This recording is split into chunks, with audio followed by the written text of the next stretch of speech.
In this tutorial we're looking at motion under gravity. So these are our situations where we're talking about vertical motion. Okay, and so the only thing that really changes from looking at our constant acceleration formulas is that we take A to be 9.8 meters per second squared. Now that's acceleration due to the gravitational field of the Earth. Okay, and if we take upwards, okay, to be positive, the acceleration is downwards and it has to be negative. If downwards is taken to be positive, okay, then acceleration is downwards and positive. Okay, so we need directions in here. Okay, so if our velocity is positive going upwards, okay, then our acceleration will be negative, okay, going downwards. Okay, we still need our constant acceleration formulas that we looked at in the video on 4.2. Okay, and there our v equals u plus AT, s equals ut plus a half AT squared, v squared equals u squared plus 2as, s equals a half outside of u plus v times t, and s equals vt minus a half AT squared. Okay, so we'll have a look at our worked examples. Okay, we've got two worked examples to look at. So the first one is a tennis ball is thrown vertically upwards with a velocity of 15 meters per second. What is the maximum height reached by the ball? Okay, so we need to write down what the information is that we know. So again, we'll do a little list of V, U, A, S, and T. Okay, now we know our initial velocity is 15 meters per second. Okay, and if we're saying that, then we're basically saying that upwards is positive.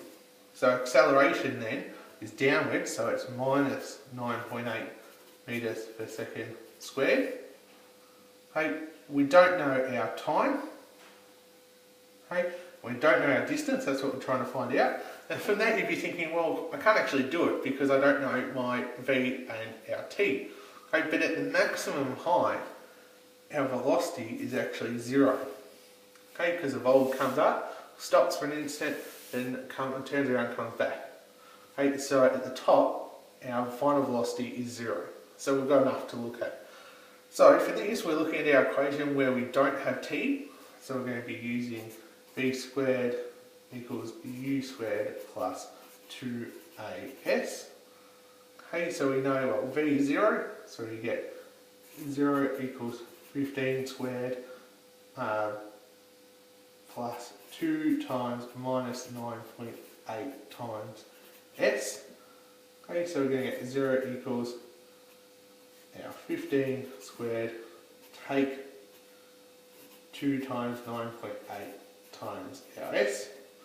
Okay, and when we rearrange that, we get that s equals 11.48 meters. Okay, so we'll travel to a height of 11.48 before we stop and then come back down. Okay, the next one is we have a rock is dropped down a well. It reaches the bottom of the well in 3.5 seconds. How deep is the well? Okay, so again, we're going to need our V, our U, our A, our S, and our T. Okay, if we take downwards this time to be positive, then acceleration will be 9.8 meters per second squared. Okay, now initial velocity this time we can say is 0. Okay, because we've dropped the rock, so to start off with, we haven't had a velocity. Okay, it's just been 0. Okay, we know our time is 3.5 seconds. Okay, and we want how deep is the well, so we're looking for that, and we don't know our final velocity. So we're going to use our equation, s equals ut plus a half AT squared. Okay, and we'll sum in the values that we know. So we have s equals, well, u is 0 times t, so that's going to be 0.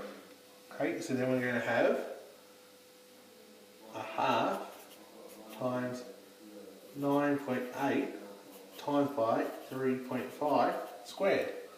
Okay, and when we work that out, we get that it's 60.025 meters.